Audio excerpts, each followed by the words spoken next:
नमस्कार दोस्तों, मेरा नाम है शशिकांत पंडित और आपका स्वागत है मूनस्टोन क्लासेस में। तो हम लोग इस वीडियो में कंटिन्यू कर रहे हैं सीबीएसई क्लास 10 की मैथमेटिक्स की रिवीजन सीरीज और मैथ्स की रिवीजन सीरीज की ये पांचवी वीडियो है। अगर आप इससे पहले के 4 वीडियोस नहीं देखे हैं तो उसका जो लिंक है वो आपको डिस्क्रिप्शन बॉक्स साथ ही साथ पिन कमेंट में मिल जाएगा।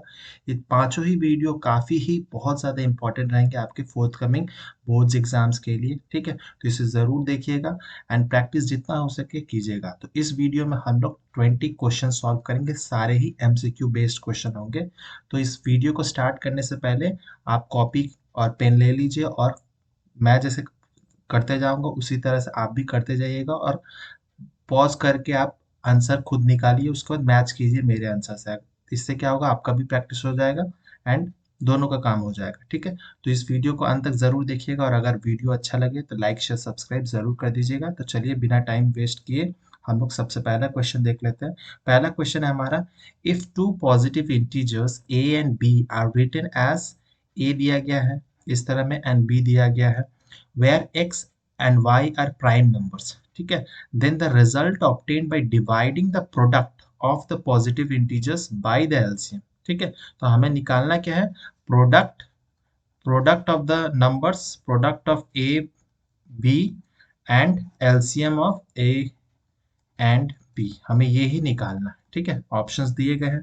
तो प्रोडक्ट ऑफ क्या होगा, ए है हमारा, ठीक है। तो एक्स थ्री वाई स्क्वायर और बी है हमारा एक्स वाई थ्री, और एलसीएम क्या होगा, इन दोनों का एलसीएम क्या होता है, तो x3y2 और xy3, इन दोनों का एलसीएम हम लोग लिख सकते हैं क्या, x3y3, ठीक है। तो ये हो जाएगा एलसीएम, ठीक है। अब ये कैसे हो रहा है वो बताऊंगा तो थोड़ा टाइम ज्यादा लग जाएगा। तो x3/y3, ठीक है। तो इन दोनों का प्रोडक्ट क्या हो जाएगा, तो इट विल बी x4, तो ये एक्सपोनेंट का रूल तो पता ही होगा आपको, एंड y क्या हो जाएगा 2 + 3 दैट इज 5, ठीक है। डिवाइडेड बाई क्या होगा x3/y3, अब डिवाइड करेंगे तो क्या होगा x⁻1 that is x and y⁻2 that is x y square, ये आंसर आ जाएगा। तो ऑप्शन नंबर बी जो है वो करेक्ट हो जाएगा, ठीक है। तो ये 1 मार्क्स के ऐसे क्वेश्चन आते हैं।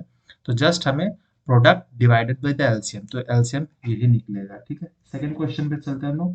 The linear equation, the given linear polynomial y is equal to f x has zeros के बारे में ये फिगर भी दिया गया है, ठीक है। तो y is equal to f x बोला गया है, तो कितने सारे जीरोस होंगे, तो देख सकते हैं कि ये जो लाइन है एक्स एक्सिस को, ये एक्स एक्सिस है ना, एक्स और ये एक्स डैश है, ये एक्स एक्सिस को कहाँ कट कर रहा है, तो इस पॉइंट पे 3,0 पे कट कर रहा है ना। तो यहाँ का कोऑर्डिनेट क्या है, तो 3,0 मीन्स व्हाट होता है, दैट इज एक्स का वैल्यू है 3 एंड वाई का वैल्यू है 0 यहाँ पर, यही है ना। तो जब एक्स एक्सिस का कोऑर्डिनेट काट कट करेगा, इंटरसेक्ट करेगा, तो यहाँ पर हमें सिर्फ एक ही जीरो मिलेगा, है ना। तो ये ग्राफ में भी आपने पढ़ा होगा, तो 1 0 तो मिलेगा, और वो जीरो कौन सा होगा, तो जीरो क्या होगा, 3 होगा, 4 होगा या 0 0 होगा। तो इसका सही आंसर जो होगा वो 3 होगा, ठीक है। तो 1 0 एंड 0 एंड द 0 इज 3, ठीक है। Option number B is our correct answer, ठीक है। ये ग्राफ से ही बहुत इजी क्वेश्चन है ये भी। थर्ड देखते हैं हम लोग, the given pair of linear equations is non intersecting, which of the following statement is true, यहाँ पर भी ग्राफ दिया हुआ है नॉट इंटरसेक्टिंग, यानी ये नॉट इंटरसेक्टिंग ग्राफ से ही समझ आ रहा है कि ये दोनों क्या है, पैरेलल है। तो पैरेलल का कंडीशंस क्या होते हैं, तो ये पता होना चाहिए पैरेलल का कंडीशन क्या है, इंटरसेक्टिंग का क्या होता है एंड कोइंसिडेंट वाले का क्या कंडीशंस होते हैं, ठीक है। तो ये मैंने ये सारा ही जब थ्योरी पढ़ा रहा था उसमें डिस्कस किया था, ठीक है। तो इसका जो आंसर होगा, जब पैरेलल होता है तो क्या आता है answer, a1/a2 is equal to b1/b2 not equal to c1/c2, ये होता है ना। तो ऑप्शन नंबर बी जो है हमारा सही आंसर हो जाएगा, ठीक है। तो ये तीनों ही कंडीशंस आपको पता होना चाहिए, इस चैप्टर में से वही आता है ज्यादातर। फिर फोर्थ क्वेश्चन देखते हैं, write the nature of roots of the quadratic equation, ये इक्वेशन दिया गया है, तो हमें फाइंड आउट करना है no real roots, two equal real roots, two distinct real roots और more than two real roots, ठीक है। तो ये इक्वेशन दिया गया है, तो हम लोग को कैसे पता चलेगा रियल रूट है या नहीं है, तो हम लोग डिटर्मिनेंट के थ्रू निकाल सकते, दैट इज डी, डी मतलब बी स्क्वायर माइनस 4ac, अगर ये ग्रेटर देन 0 है तब हम लोग कह सकते हैं कि हाँ रियल रूट होगा। तो हम लोग निकाल लेते हैं डिटर्मिनेंट का वैल्यू। तो b क्या है, तो b इज -6, तो -6 का स्क्वायर -4, a क्या है 9 है, ठीक है।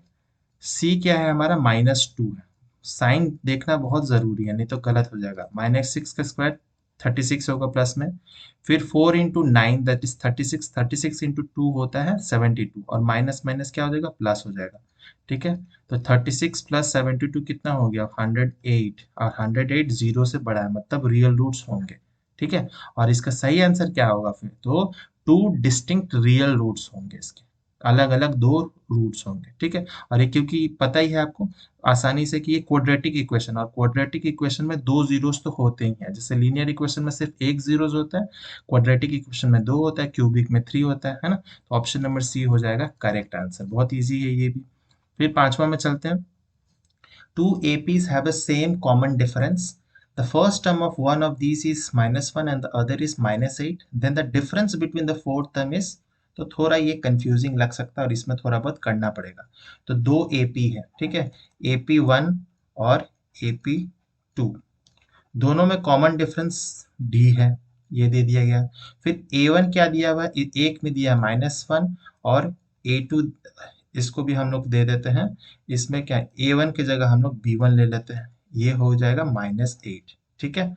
और तो हमें पूछा क्या गया है, फोर्थ टर्म बोला गया, फोर्थ टर्म का डिफरेंस मतलब A4 क्या हो जाएगा, तो A1 plus n-1 that is 4 -1 into D, that is A1 का वैल्यू क्या है, -1, -1 प्लस 4 - 1 3, 3 इंटू डी, 3d, ठीक है। ये फोर्थ आ गया वैल्यू। सिमिलरली बी फोर्थ का वैल्यू क्या आएगा, तो B1 प्लस फोर्थ वैल्यू है ना, तो 4 -1 इंटू डी, तो B1 का वैल्यू क्या है, -8, और इधर में हो जाएगा +3d। अब ये हो गया B4। तो अब हमें निकालना क्या था, difference between the four terms. A4 हमें निकालना है, A4 माइनस B4, ये हमें निकालना है। तो हम लोग वैल्यू पुट करेंगे, -1 प्लस 3d -8 प्लस 3d। तो ये बहुत साइन अच्छे से कैलकुलेशन करना बहुत जरूरी है, नहीं तो आंसर जो है वो गलत आ सकता है, ठीक है। तो -3d plus 3d cancel out हो जाएगा, -1 प्लस 8 कितना हो जा रहा है, तो 7 हो जा रहा है प्लस में, ठीक है। तो आंसर क्या आएगा डिफरेंस, तो ये हो जाएगा option number C is our correct answer, ठीक है। तो आप इस तरह से कर सकते हैं शॉर्टकट में, क्योंकि आपको इसमें एमसीक्यू में तो शो नहीं करना है कुछ भी स्टेप, तो डायरेक्ट आंसर ही निकालना है। फिर सिक्स्थ क्वेश्चन पे हम लोग मूव करते हैं। The ratio in which the two line segment 2, -3 and 5, 6 is divided by x axis, ठीक है। तो हमें बेसिकली मैं इसमें फिगर अटैच कर दिए, फिगर दिया नहीं था, तो इससे आपको पता चल जाएगा कि एक लाइन है और इन दोनों लाइन के कोऑर्डिनेट्स दिए गए हैं, वो इंटरसेक्ट करते हैं या डिवाइड करते हैं एक्स एक्सिस को, तो वो किस रेशियो में, मान लेते हैं हम लोग जो रेशियो है k:1 है, और एक्स एक्सिस को कोइंसाइड कर रहा है, मतलब वहां पर y का जो वैल्यू होगा 0 हो जाएगा, है ना। तो हम लोग सेक्शन फॉर्मूला यूज करेंगे। सेक्शन फॉर्मूला अगर हम लोग यूज करेंगे तो क्या हो जाएगा, k:1 हम लोग ने रेशियो मान लिया, ठीक है। तो हम लोग सेक्शन फॉर्मूला लगाएंगे, तो k इंटू 6 हो जाएगा, k इंटू 6, ठीक है, plus 1 into -3 divided by k plus 1 is equal to 0, है ना। ये 0 का कोऑर्डिनेट है, और x का कोऑर्डिनेट हमें नहीं निकालना, उसका कोई है नहीं। तो k प्लस 1 इंटू 0 करेंगे तो ये 0 ही हो जाएगा, तो k इंटू 6 हो जाएगा, और plus minus -3 is equal to 0, 6k is equal to 3, that is k is equal to 3/6, that is half, ठीक है। तो k is to 1, that is half is to 1, that is हमारा रेशियो क्या आ जाएगा, 1:2। तो ऑप्शन नंबर ए जो है हमारा करेक्ट आंसर हो जाएगा, ठीक है। तो बहुत इजी है ये भी क्वेश्चन, अगर सही से आप क्वेश्चन को समझ गए होंगे तो कैलकुलेशन बहुत इजी है। फिर सेवेंथ क्वेश्चन क्या है, x, y is 5 unit away from the origin, how much such point lie in the third quadrant। ये हिंट दिया गया है, ये फोटो नहीं, ये इमेज नहीं दिया गया था, मैंने ऐड किया है। ये थर्ड क्वाड्रेंट में पूछा गया है, कोऑर्डिनेट है जो थर्ड क्वाड्रेंट में। तो थर्ड क्वाड्रेंट में क्या होता है, एक्स और वाई दोनों की वैल्यू जो होती है वो नेगेटिव में होती है, ये तो पता ही होगा आपको। फर्स्ट क्वाड्रेंट में सब प्लस प्लस है दोनों ही। इसमें क्या होगा, माइनस और एक हो जाएगा प्लस, इसमें माइनस माइनस, इसमें हो जाएगा प्लस माइनस, ये तो पता ही होगा, क्लास 9th में ही पढ़े होंगे आपने। तो इस केस में हम लोग को क्या करना पड़ेगा, तो हाउ मच सच पॉइंट लाई, तो इसके लिए हम लोग को डिस्टेंस फार्मूला लगाना पड़ेगा। ठीक है, तो ओरिजिन का तो कोऑर्डिनेट पता ही है और इसका पता है, तो डिस्टेंस फार्मूला अगर हम लोग लगाते हैं, और ये डिस्टेंस कितना दिया हुआ है, तो ये 5 दिया हुआ है ऑलरेडी, है ना, क्योंकि 5 यूनिट दिया गया है। तो हम लोग डिस्टेंस फार्मूला लगाएंगे, तो square root minus X minus zero का square plus minus Y minus zero का स्क्वायर इज इक्वल टू 5। ठीक है, तो x माइनस एक्स इस क्या हो जाएगा, minus x square, that is x square हो जाएगा ये, और ये हो जाएगा वाई स्क्वायर, ये हो जाएगा इज इक्वल टू 5। अब स्क्वायरिंग बोथ साइड करेंगे तो क्या हो जाएगा, x square plus y square is equal to 25। मतलब x और y के बहुत सारे वैल्यूज हो सकते हैं, तो इसका सही आंसर क्या होगा, infinitely many values, option number D जो है वो सही आंसर होगा। ठीक है, ये फिगर मैंने बना दिया इसीलिए सॉल्व करने में आसान हो गया, नहीं तो फिगर नहीं दिया रहेगा तो बहुत ज़्यादा ये क्वेश्चन डिफिकल्ट और कंफ्यूजिंग हो सकता है। तो बहुत ध्यान से ऐसे टाइप ऑफ क्वेश्चंस प्रैक्टिस कर लीजिए, अभी भी टाइम है आपके पास में। फिर 8वीं क्वेश्चन पे चलते हैं हम लोग, कि in triangle A B C D E is parallel to A B, if AB is A, D is X, B is B and EC is C, express X in terms of A, B and C। ठीक है, तो ये भी easy question है, ये भी जो BPT theorem आपने पढ़ा है, बेस प्रोपोर्शनैलिटी थ्योरम, उससे ही करना है। तो बेसिकली क्या दिया है कि DE is parallel to AB। ठीक है, और मान लेते हैं जो हमारा BC है वो एक ट्रांसवर्सल है, तो हमें पता प्रूफ करना होगा ना सबसे पहले तो, कि triangle CED is congruent to triangle CBA। ये congruent हो जाएगा तो हम बहुत आसानी से बेस प्रोपोर्शनैलिटी थ्योरम लगा सकते हैं। तो ये जैसे ये दोनों पैरेलल में है तो ट्रांसवर्सल हो जाएगा ना, तो angle D is equal to angle A हो जाएगा, angle E is equal to angle B हो जाएगा, और एंगल C जो है वो कॉमन हो जाएगा। तो ट्रिपल ए कॉन्ग्रुएंसी से हम लोग इसको प्रूव कर सकते हैं that this two triangles are, ये जो स्मॉल ट्राइंगल है ये बड़ा ट्राइंगल है, कॉन्ग्रुएंट है। तो फिर हम लोग बहुत आसानी से बेस प्रोपोर्शनैलिटी थ्योरम लगाएंगे, तो उसमें हम लोग क्या लिख सकते हैं, that is CE by BC is equal to DE by AB। ठीक है, CE क्या दिया गया है, तो CE देख सकते हैं, EC दिया गया है C, BC क्या है, तो BE प्लस C, है ना, तो this is what, this is C and this is B, है ना। ठीक है, तो B क्या है, हमारा B है, और ये हो गया C, तो हमारा आ जाएगा B प्लस सी।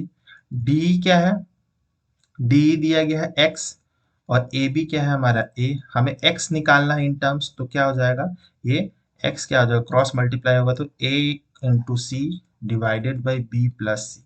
ठीक है, तो ऑप्शन नंबर बी जो है हमारा सही आंसर हो जाएगा। ठीक है, तो इस तरह से ये क्वेश्चन भी आप, बहुत इजी है ये भी, बेस प्रोपोर्शनैलिटी थ्योरम से। फिर सर्कल से एक क्वेश्चन हमेशा ही आता है जिसमें आपको एंगल वैल्यू निकालना पड़े। तो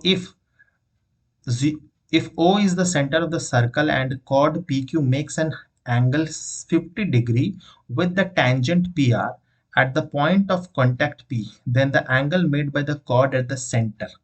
ठीक है, तो बेसिकली हमें ये फाइंड आउट करना है, ये जो एंगल है ये फाइंड आउट करना है, और दिया क्या गया है, दैट इज ये जो एंगल है QPR या फिर RPQ, ये जो दिया गया है ये दे दिया गया 50 डिग्री। ठीक है, और हम लोग ने बहुत सारे थ्योरम्स में पढ़े हैं कि ये जो एंगल होता है, टोटल जो पॉइंट ऑफ कांटेक्ट होता है वो 90 डिग्री होता है। तो अगर दिस इज 50 डिग्री तो ये कितना हो जाएगा, ये वाला जो है ये 40 डिग्री हो जाएगा, है ना। और ये पता है हमको कि ये वाला भी रेडियस है, OP भी रेडियस है और OQ भी रेडियस है। तो अगर this is 40 degree then this will be angle Q will be also 40 degree. ठीक है, तो 40 40 आ गया, एंगल P और एंगल Q हमारा जो है वो 40 40 निकल गया।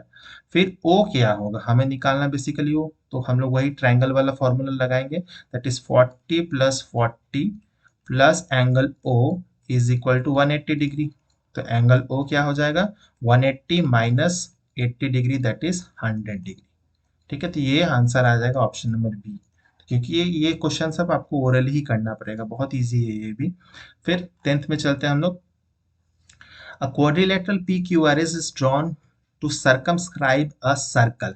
ठीक है, सर्कमस्क्राइब अगर ऐसे कभी भी आता है तो मतलब किसी वो सर्कल को घेर रहा है। ठीक है, चारों तरफ से वो घेरे जा रहा है।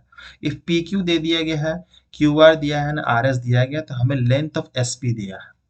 तो ये जो क्वेश्चंस हैं इसका डायग्राम अगर सही तरह से आप बना लेंगे तो अभी आप सॉल्व कर पाएंगे ऐसे क्वेश्चंस को। ठीक है, तो ये देख सकते हैं हमारा, ये देखने से तो ऐसा लग रहा है कि एक जो है एक स्क्वायर है। ठीक है, लेकिन ये स्क्वायर नहीं है, क्योंकि देख सकते हैं सारे जो यूनिट्स इसके लेंथ है सब अलग अलग है, तो ये स्क्वायर नहीं हो सकता। तो इसका हम लोग बेसिक सिंपल सा फंडा है इसको सॉल्व करने के लिए। ठीक है, तो इसको हम लोग क्या करेंगे, ऑपोजिट साइड्स को ऐड करेंगे तो आसानी से हो जाएगा। ऑपोजिट साइड का मतलब क्या है, हम लोग अगर S P plus R Q is equal to P Q plus S R, बस हमें ऐसे ही टाइप का करना है, चाहे कोई भी क्वाड्रिलेटरल हो। अगर हम लोग ये वाला लगाएंगे, ऑपोजिट साइड्स को ऐड करके इक्वल अगर कर देते हैं दो ऑपोजिट साइड्स का, तो हम लोग इजीली सॉल्व कर सकते हैं। तो एस पी हमें निकालना है, एस पी नहीं देगा। आर क्यू कितना है हमारा 15, पी क्यू है हमारा 12, और एस आर दिया गया है 14। तो एस पी क्या आ जाएगा हमारा, ये हो जाएगा 11 सेंटीमीटर, है ना। तो ये सॉल्व करेंगे तो हमारा आंसर जो है ऑप्शन नंबर डी बन जाएगा।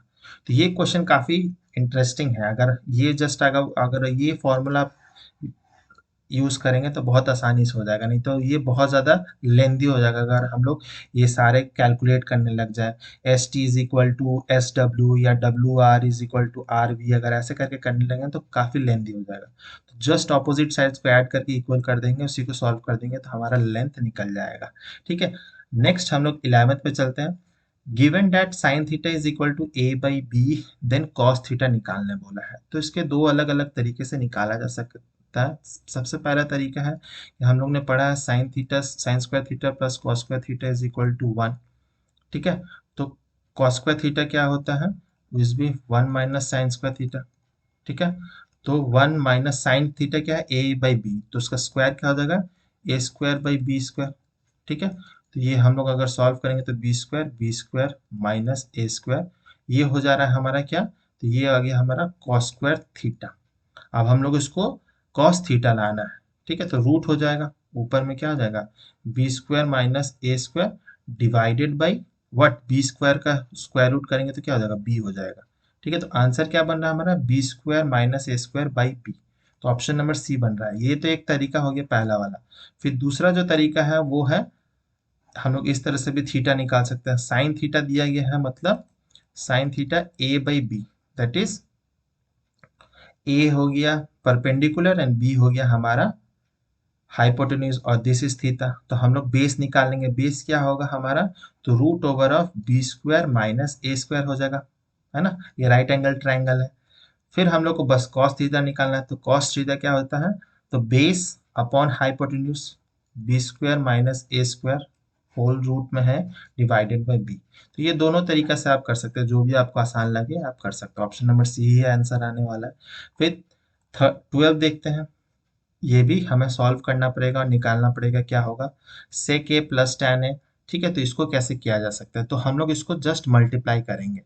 तो सेक ए इंटू वन क्या होगा, सेक ए ही होगा। फिर आएगा हमारा सेक ए साइन ए हो जाएगा। फिर हमारा होगा टेन ए माइनस टेन ए साइन ए। ठीक है, ये हो जाएगा हमारा। अब हम लोग इसको क्या कर सकते हैं, सेक ए को हम लोग क्या लिख सकते हैं, कॉस ए, और इसको लिख सकते हैं साइन ए प्लस, मैं कुछ स्टेप्स दिखा दे रहा हूँ, आप ऑब्वियसली स्टेप जंप करके इसको आराम से 2-3 स्टेप में भी किया जा सकता है। तो सेक ए क्या हो जाएगा, साइन साइन बाई कॉस क्या होता है, टेन ए हो जाता है। ठीक है, टेन ए प्लस टेन ए माइनस टेन ए साइन ए। तो माइनस टेन ए ये दोनों ही कट गया, बचा क्या हमारा, सेक ए माइनस टेन ए साइन ए। ठीक है, अब ये बच गया हमारा। तो हम लोग इसको भी कॉस में बदल देंगे, one by cos A minus tan A को क्या कर सकते हैं, sine, sine A into sine A क्या हो जाएगा, साइन स्क्वायर ए, और इधर में हो जाएगा कॉस ए। ठीक है, फिर क्या हो जाएगा, नीचे एलसीएम लेंगे, cos A 1 - sin square A. 1 - sin square A क्या होता है, कॉस स्क्वायर ए होता है। Cos square A by cos A क्या होगा, आंसर हमारा आ जाएगा कॉस ए। ठीक है, तो ये इतना आप इजीली इसको कर सकते हैं, 2-3 स्टेप में भी ऑप्शन नंबर डी हो जाएगा करेक्ट आंसर। ठीक है, फिर 13 का देखते हैं कि एप्लीकेशन से दिया गया है कि a pole of 6 metre high cast shadow 2√3 metre long on the ground, then the sun's elevation. बहुत इजी क्वेश्चन है ये। क्वेश्चन जो है इसमें ये फोटो नहीं दिया गया था, मैंने ऐड किया गया। तो अगर फोटो दे दिया होता है तो बहुत इजी हो जाता है, लेकिन अगर नहीं दिया होता है तो आप थोड़ा एग्जैक्टली अगर आप सही तरीके से फोटो बना देंगे तो ऑटोमेटिकली आंसर निकल जाएगा। तो ये पोल है ए बी 6 मीटर, उसका जो शैडो है उसका 2√3 मीटर है। अब हमें एंगल ऑफ सन्स एलिवेशन निकालना है, मतलब एंगल सी निकालना है। तो हम लोग को एंगल सी निकालने के लिए मान लेते ये थीटा है, तो हम लोग कौन सा ट्रिग्नोमेट्रिक फंक्शन लगाएंगे, तो हम लोग tan लगाएंगे। तो tan theta will be what, perpendicular that is 6 metre by base 2√3। अब हम लोग किसको कैसे कैलकुलेट करेंगे, तो रैशनलाइज करना पड़ेगा। तो 6 × √3 डिवाइडेड बाई 2√3 इंटू √3। हम स्टेप दिखा दे रहे हैं, हम जंप भी कर सकते हैं आसानी से, ये निकल सकता है। 2√3 इंटू √3 क्या होगा, 3, 3 इंटू 2 6, तो 6 6 कैंसिल, बचा क्या हमारा √3। तो tan थीटा √3 कब आता है, जब tan की वैल्यू 60 होती है, थीटा की वैल्यू जब 60 होती है तब आता है tan की √3, है ना। तो आंसर क्या हो जाएगा, 60 degree. That is option number A जो है करेक्ट आंसर है। ठीक है, नेक्स्ट क्वेश्चन पे मूव करेंगे, fourth. If the perimeter and the area of the circle are numerically equal, then the radius of the circle क्या है। बहुत इजी है ये भी question. Perimeter of the circle हम लोग नहीं कहते हैं, हम लोग उसको सरकमफेरेंस कहते हैं, और सरकमफेरेंस का फॉर्मूला है 2πr, और एरिया का फॉर्मूला है πr²। और बोल दिया गया कि दोनों न्यूमेरिकली इक्वल है, इक्वल लगा दिया, पाई पाई कैंसिल हो गया। ठीक है, एक आर इधर से उड़ेगा, एक आर इधर से उड़ेगा, तो आर क्या निकल आया हमारा 2। तो बहुत इजीली ओरली भी हो सकता है। ऑप्शन नंबर ए जो है इसका सही आंसर होगा। नेक्स्ट 15 नंबर क्वेश्चन पे आते हैं। It is propose to build a single circular park equal in the area to that of the areas of 2 circular park, diameter दे दिया गया 2, in a locality the radius of the new park. मतलब 2 park थे, इन दोनों park को मिलाकर एक नया बड़ा सा पार्क बनाया जा रहा है। तो इनका डायमीटर दे दिया गया है, एक का है 16, मतलब इसका रेडियस हो गया 8 और इसका हो गया 6। तो इसका जो रेडियस होगा वो कितना होगा। ठीक है, तो इसका सिंपल वही तरीका है कि इन दोनों एरिया को हम लोग ऐड कर देंगे तो ये नया एरिया बन जाएगा। तो पाई r1² plus pi r2², pi common ले लेंगे हम लोग, r1 प्लस r2² हो जाएगा, है ना। तो r1 हम लोग का क्या है, हम लोग 8 लिए हुए हैं, तो 8 का स्क्वायर प्लस 6 का स्क्वायर। ठीक है, तो पाई क्या हो जाएगा, 8 का स्क्वायर होता है 64 और इसका होता है 36। तो ये हो गया pi is equal pi into 100। और इसका एरिया क्या था, तो मान लेते हैं इसका एरिया पाई कैपिटल R²। ठीक है, तो is equal to pi R²। तो पाई पाई कैंसिल हो गया, R² equal to 100, that is R equal to √100, that is 10 metre. ठीक है, तो इसका आंसर हो जाएगा ऑप्शन नंबर ए। बहुत इजी है ये भी क्वेश्चन। 16 नंबर पे चलते हैं। ये क्वेश्चन बहुत बहुत इंपॉर्टेंट है, बहुत इंपॉर्टेंट है, और इसके चांसेस बहुत ज़्यादा है आने के। ठीक है, तो इसको बहुत अच्छे से कीजिएगा, और ऐसे क्वेश्चंस अगर आपको मिलते हैं कोई भी बुक में तो इसको ऑलरेडी प्रैक्टिस कीजिएगा, क्योंकि ये बुक में दिया गया R D Sharma, R S Agarwal में ये क्वेश्चन है। There is a green square board of side two A unit circumscribing a red circle. ठीक है, तो जो अंदर का सर्कल है वो लाल कलर का है। ठीक है, मैं थोड़ा आपको दिखा देता हूँ कि ये मान लेते हैं ये जो है सर्कल जो है लाल कलर का है, और ग्रीन कलर का है जो ये बोर्ड वाला है। ठीक है, ये सब जो है वो बोर्ड, पूरा बोर्ड जो है वो ग्रीन कलर का है। ठीक है, तो हमें निकालना क्या है, Jaidev is asked to keep a dot on the above said board. उसको डॉट देने को कहा गया है, कहीं पे भी वो दे सकता है। Then the probability that he keeps the dot on the green reason.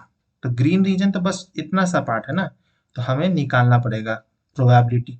ठीक है, तो पहले तो टोटल हम लोग को निकालना पड़ेगा। ये दिया है एक स्क्वायर है, ठीक है, तो स्क्वायर हो गया तो मतलब स्क्वायर का एरिया क्या होगा, तो साइड दिया है 2a, इसका स्क्वायर हो जाता है तो क्या हो जाएगा 4a स्क्वायर, टोटल एरिया बन गया। अब ये कहीं पे भी डॉट दे सकता है ना, तो उसके लिए क्या करना पड़ेगा हमें, तो सबसे पहले सर्कल का एरिया क्या होगा, तो सर्कल का एरिया होगा, रेडियस है a, तो pi R square that is a का स्क्वायर। ठीक है, तो पाई a स्क्वायर आ गया हमारा। और ये जो ग्रीन वाला पार्ट होगा उसको शेडेड जो ग्रीन पार्ट है वो क्या निकलेगा, तो वो होगा total area of the square board minus circle का। ठीक है, तो 4a स्क्वायर माइनस पाई ए स्क्वायर। ठीक है, तो ए स्क्वायर कॉमन ले सकते हैं, 4 माइनस पाई हो जाएगा। और प्रोबेबिलिटी निकालना है तो हमें क्या करना पड़ेगा, टोटल एरिया से डिवाइड करना पड़ेगा। ठीक है, तो टोटल एरिया कितना था, तो 4a स्क्वायर। ठीक है, तो ए स्क्वायर कैंसिल, बचा क्या 4 minus pi divided by 4, that is option number B हो जाएगा हमारा सही आंसर। तो ये क्वेश्चन वेरी वेरी इंपॉर्टेंट है, इसके आने के चांसेस बहुत ज़्यादा है। तो ये देख सकते हैं, ये जो क्वेश्चन है ये 2-3 चैप्टर्स को मिला कर दिया गया है ना, सर्कल भी आ गया इसमें, मेंस्ट्रुएशन भी आ गया है एंड प्रोबेबिलिटी भी दे दिया गया है। तो जो नए टाइप ऑफ क्वेश्चंस बन रहे हैं उसमें इसी तरह से क्वेश्चंस बनाए जा रहे हैं, 2-3 को चैप्टर्स को क्लब करके दे दिया जा रहा है। फिर 17 नंबर क्वेश्चन क्या है, two card of heart and 4 card of spade are missing from a pack of 52 cards, what is the probability of getting a black card from the remaining pack. ठीक है, तो 52 कार्ड्स तो total होते हैं, उसमें से मैंने बताया था 52 में से 26 ब्लैक होते हैं और 26 रेड होते हैं। ठीक है, 26 26। अब इसमें से पहले ही कह दिया गया कि 6 कार्ड मिसिंग है, मतलब 52 माइनस 46, टोटल तो नीचे आ जाएगा 46। अब पूछा गया कि ब्लैक कार्ड के रिमेनिंग कितने हैं। ठीक है, प्रोबेबिलिटी, तो जो हर्ट होता है वो क्या होता है, वो रेड कलर का होता है। ठीक है, तो रेड कलर का है तो ये मान लेते ये रेड है और ये ब्लैक है, तो इसमें से क्या रेड कितना बचा, 24 बचा रेड। ब्लैक कितना बचा, स्पेड जो होता है वो ब्लैक कलर का होता है, तो स्पेड कितना बचा 22, 4 माइनस कर दिया हम लोग ने। तो हमें निकालना ब्लैक, अब ब्लैक का चांसेस कितना है, तो 22 आउट ऑफ टोटल कितना 42, तो 22/46। ठीक है, तो आप अगर इसको और भी सिंप्लीफाई करना होगा तो 11/23, या फिर आंसर में क्या दिया 22/46, तो ऑप्शन नंबर बी हो जाएगा हमारा करेक्ट आंसर। इस तरह से भी ये, और ये कार्ड वाला बहुत इंपॉर्टेंट है, तो आपको पता होना चाहिए कौन सा कार्ड कौन सा कलर का होता है, कितने नंबर्स है, तभी जाके ये क्वेश्चन सॉल्व कर पाएंगे। अगर आपको नहीं पता होगा तो ये क्वेश्चंस आएगा तो आप कर ही नहीं पाएंगे। तो कार्ड्स वाला आपको अगर नहीं पता है तो प्रीवियस वीडियोस देख लीजिए, उसमें मैंने बहुत अच्छे से डिटेल में बताया कौन से कार्ड कितने हैं, सब कुछ बताया हुआ है। फिर 18 नंबर क्वेश्चन पे चलते हैं, the upper limit of the model class from the given distribution. ठीक है, डेटा दिया हुआ है, मॉडल यानी मोड निकालना है। तो मोड पता ही है, जो सबसे ज़्यादा फ्रीक्वेंटली ऑकर होता है, जिसकी फ्रीक्वेंसी सबसे ज़्यादा होती है। तो बहुत लोग क्या हो जाएंगे, कंफ्यूज हो जाएंगे, इस डेटा को देख के लगेगा कि 51 है मतलब 61 65 आंसर होना चाहिए, लेकिन ये नहीं है। ये क्या है, तो ये बेसिकली ये क्यूमुलेटिव फ्रीक्वेंसी दिया गया है, तो हमें ईच फ्रीक्वेंसी निकालना पड़ेगा, तब जाके ही हो सकता है। ठीक है, तो और इसमें भी क्या दिया है, तो बिलो 140, मतलब इसका क्लास क्या हो जाएगा, क्लास इंटरवल क्या हो जाएगा, तो 135 से 140। सिमिलरली इसका भी क्या होगा, तो 140 से 145 ऐसे करके ही होगा। ठीक है, तो इसके बाद इसका फ्रीक्वेंसी निकालना पड़ेगा, तब जाकर होगा। जैसे कि यहाँ से देख सकते हैं, यहाँ पर क्लास इंटरवल 0 से 140, फिर क्यूमुलेटिव फ्रीक्वेंसी क्या हो रहा है, तो क्यूमुलेटिव फ्रीक्वेंसी है 4, तो टोटल फ्रीक्वेंसी पहला वाला तो 4 ही रहेगा, फिर क्यूमुलेटिव फ्रीक्वेंसी 11 हो गया, तो इसका जो इस वाला क्लास मॉडल क्लास है उसमें फ्रीक्वेंसी क्या होगा, तो 11 माइनस 4 करेंगे तो 7 आ जाएगा। सिमिलरली तीसरा क्यूमुलेटिव फ्रीक्वेंसी है 29, तो 29 माइनस 11 करेंगे तो 18 आ जाएगा। ऐसे करेंगे तो हम लोग फ्रीक्वेंसी आ जाएगा। आप एग्जैक्टली फ्रीक्वेंसी से पता चल जाएगा सबसे ज़्यादा फ्रीक्वेंसी कौन से मॉडल क्लास में हो रहा है, तो ये 150 वाले में हो रहा है। ठीक है, तो बिलो 150 वाले में। और हमें पूछा क्या गया है, the upper limit of the model class, upper limit below 150, मतलब अपर लिमिट तो 150 ही है ना, बिलो 150 मतलब अपर लिमिट 150 है। तो इसका सही आंसर क्या हो जाएगा, option number D. Option number D इसका सही हो जाएगा। और अगर आप सही तरीके से नहीं देखेंगे तो आप क्या लगाएंगे, 165 भी लगा के आ सकते हैं, तो आप क्यूमुलेटिव फ्रीक्वेंसी के आधार पर गलती कर सकते हैं। तो इसको पहले फ्रीक्वेंसी में कन्वर्ट करना होगा, तब जाके बहुत ईजी है ये भी क्वेश्चन। तो बहुत ध्यान से क्वेश्चंस को रीड करना जरूरी है।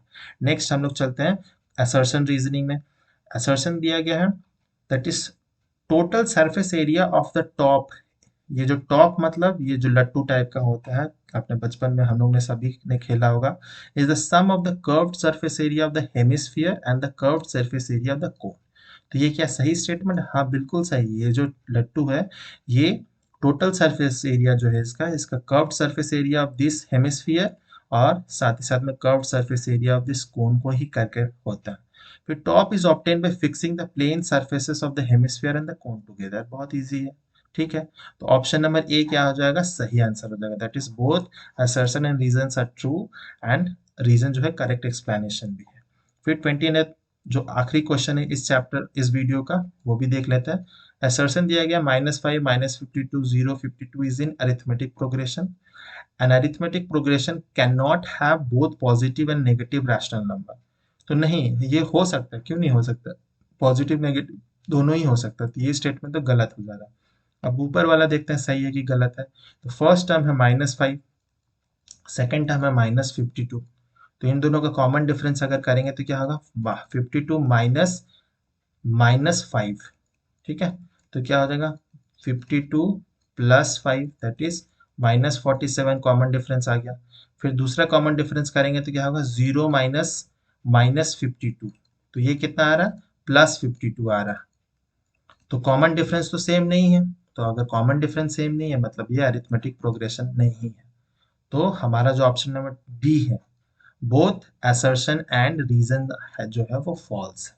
ठीक है, तो ऑप्शन नंबर डी इसका सही आंसर हो जाएगा। ठीक है, तो इस वीडियो में हम लोग लगभग 20 क्वेश्चंस किए हैं। और भी वीडियोस में लाऊंगा जिसमें और भी क्वेश्चंस हम लोग डिस्कस करेंगे और आपके एग्जाम्स के लिए बहुत हेल्पफुल रहेगा। इस सारे ही वीडियोस को जरूर देखिएगा एग्जाम से पहले, ये आपको बहुत ज़्यादा हेल्प करेगा। अगर अच्छा लगा वीडियो तो लाइक ज़रूर कीजिएगा, कमेंट करके बताइए, कोई डाउट है सजेशंस हो। शेयर एंड सब्सक्राइब अभी तक नहीं किया तो ज़रूर कर दीजिएगा। मिलते हैं एक नेक्स्ट वीडियो में एक नए वीडियो के साथ में। टिल देन बाय बाय, जय हिंद।